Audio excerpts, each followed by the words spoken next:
Je prends le sac, je regarde, je vérifie. Je vois qu'il y a certaines parties de mes dessous, des gens qui ne sont plus là. Je me suis dit, non, mais qu'est-ce qui se passe? Il y a peut-être une souris qui est rentrée quelque part ici. Quand vous dites qu'ils ne sont plus là, ça veut dire que ces parties ont été arrachées. Ont été arrachées. Donc, je me suis dit, bon, il y avait peut-être un rat qui s'était introduit, qui a peut-être bouffé les trucs. J'ai parlé de ça à mon mari, il m'a confirmé exactement que c'est peut-être un rat. Donc, nous avons même désinfecté la maison, pompé la maison, tout ça. Mais ça commençait à se répéter. Et même malgré que je mettais même mes affaires même quelque part où le rat ne pouvait pas rentrer, mais ces parties-là continuaient. Et puis, c'était exactement les mêmes parties qui s'arrachaient en fait. Les mêmes parties intimes là qui s'arrachaient. Donc, j'ai confronté mon mari à cela. Il me dit que lui, il ne sait pas d'où vient tout ça. Donc, dans le même temps là, dans le même laps de temps là, un jour, pendant que nous sommes couchés, je me réveille, je vois des... Je me réveille, je vois que le lit est vraiment... Le lit est gâté. Je vois des excréments humains sur le lit, notre lit conjugal. Je vois des excréments humains.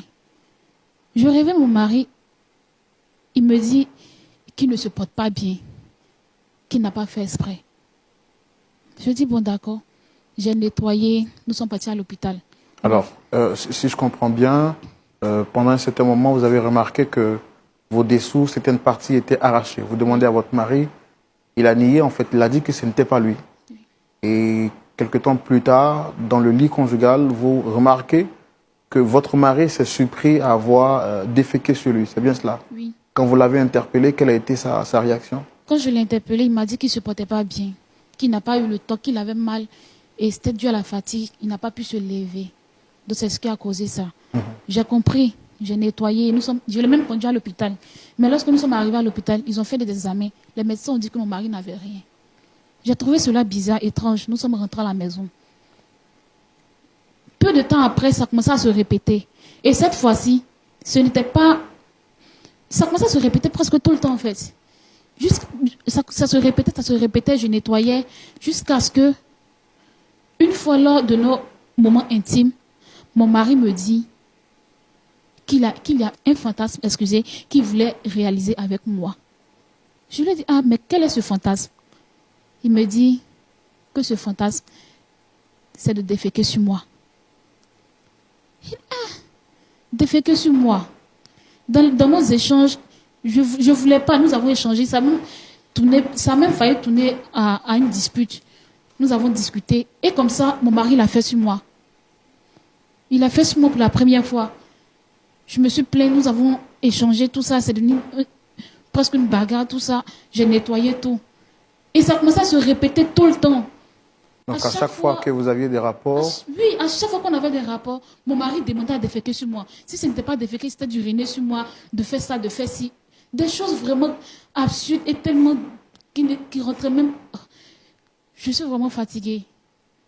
Il répétait ces choses à tout moment. Et chose bizarre, c'est que même attiré mon attention, c'est que au même moment où ces fantasmes ont commencé à grandir, au même moment, mon mari a commencé à devenir bizarre. Quand il sort, il ne rentre pas. Souvent, même quand il rentre, il est ivre. Souvent aussi, même quand il rentre, j'essaie de ranger ses affaires. Je trouve de l'argent dedans. Je ne sais même pas, même l'argent qui dépasse même son salaire d'un an. Je retrouve ça dans le sac de mon mari. Je dis, non, mais où il gagne tout cet argent? Je ne comprenais rien. Je lui demandais, il me disait rien. Il me disait, non, Dieu lui a fait grâce, que Dieu est en train de débloquer ses affaires, ses activités, tout ça. Je dis, bon, d'accord. Dieu a débloqué ses affaires, à Dieu merci. Maintenant, un jour, mon mari me dit que la maison est trop petite pour nous. Il dit, ah, la maison est trop petite pour nous, comment? Il me dit, il a acheté une maison qui veut m'offrir à moi la vie que je mérite. Qu'il a acheté une maison pour nous dans une commune vraiment qu'il faudrait qu'on déménage. J'ai essayé de convaincre pour qu'on reste. Il me dit non, qu'il a déjà acheté la maison. Donc nous avons déménagé. Lorsque nous sommes arrivés dans la maison, j'ai commencé à me poser des questions.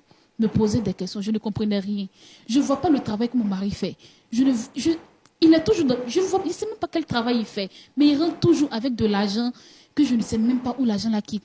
Au premier, il a ouvert un compte, il m'a même donné une carte magnétique de m'acheter tout ce que je veux. Je ne comprenais rien dans tout ça. Et chose bizarre, quand nous sommes passés là-bas, les histoires de fantasmes et de dessous disparus ne cessaient pas. Tout continuait. Donc, prise de peur, j'ai commencé à interpeller les hommes de Dieu. Nous avons commencé à prier, tout ça, à faire des trucs. J'ai demandé à mon mari, il me dit, il n'y a rien. Donc c'est comme ça qu'un jour, j'ai appelé mon mari, je l'ai fait asseoir. Je lui ai dit, ah, regarde-moi, regarde comment je suis. C'est vrai, nous avons tout ça, mais je suis malheureuse parce que je ne sais pas d'où vient ton argent. Je ne sais pas ce qui se passe. Dis-moi la vérité, dis-moi ce qui se passe, dis-moi où tu gagnes cet argent. Au moins, rassure-moi. Dis-moi où l'argent est quitté. C'est là, il me regarde et il me dit qu'il est rentré dans une secte. Mon mari me dit qu'il est rentré dans une secte pour pouvoir avoir l'argent pour m'offrir la vie que moi je veux. Quand il m'a dit ça, j'étais tellement, je dirais, j'étais tellement anéantie. Je ne croyais même pas que mon mari pouvait faire ça. Un homme de Dieu qui était tout le temps à l'église, qui faisait tout. Dernièrement, mon mari est devenu bizarre. Je lui demande, il me dit non, qu'il est rentré dans une secte. Et comme ça, j'ai demandé à ce qu'il quitte. Il me dit non, qu'il ne peut pas quitter. Qu'il est trop avancé pour retourner dans la pauvreté, qu'il ne peut pas retourner. Il ne peut pas retourner dans la misère. Et moi, en tant qu'enfant de Dieu, je fais quoi?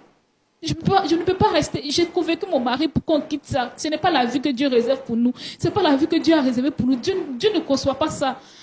J'ai parlé à mon mari, il m'a dit que lui ne peut pas retourner dans ça. C'est comme ça que j'ai dit, bon, vu que tu ne peux pas retourner dans ça, moi aussi, en tant qu'enfant de Dieu, je ne peux pas continuer une relation, je ne peux pas rester dans un mariage où le diable est présent et Dieu aussi est présent. Je ne peux pas. Soit c'est l'un, soit c'est l'autre. Je ne peux pas rester avec le diable, que moi je retourne avec Dieu. C'est comme ça que j'ai quitté la maison. J'ai demandé le divorce. Mon mari dit qu'il ne me donne pas le divorce. J'ai quitté la maison. Je suis allée retourner dans notre maison familiale. Je retourne là-bas aussi. Vu que la maison est au nom de mon mari, il envoie des gens pour m'expulser de la maison. Actuellement, où je suis chez une amie. Ma propre maison que mes parents m'ont léguée, mon mari m'a virée de là-bas. C'est-à-dire il a sa maison et il a pris encore la maison de nos parents. Je vis chez quelqu'un que je ne connais pas, chez une amie.